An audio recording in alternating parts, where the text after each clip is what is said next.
আমি ক্লাস 8-এ পরীক্ষা দিতেছিলাম, গণিত পরীক্ষার দিন একটা স্যার আমাদের ওই জায়গায় হল মানে হল গার্ড দেয়।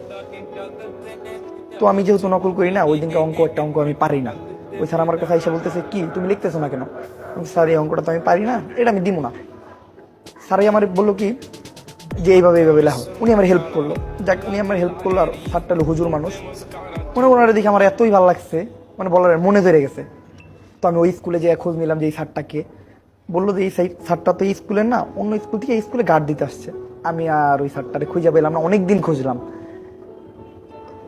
তারপরে এই কন্টেন্ট ক্রিয়েটিং জীবনে এসে বললাম, মানে তারপরে আমি এই ভিডিও করা শুরু করলাম।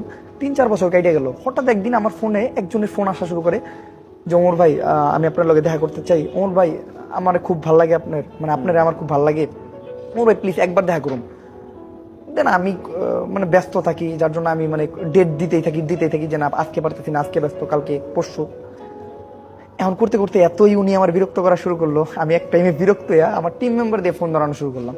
তারপরে দেখি উনি থামতেছে না, মানে উনি আমার এতই ভালোবাসে, উনি থামতেছেই না।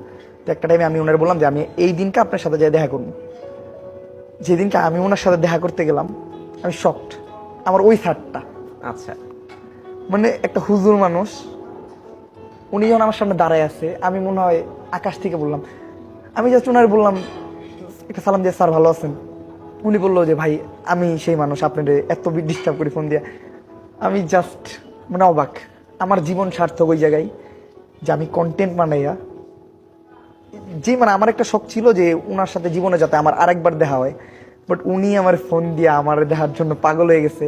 এটাই আমার জীবনের সার্থকতা।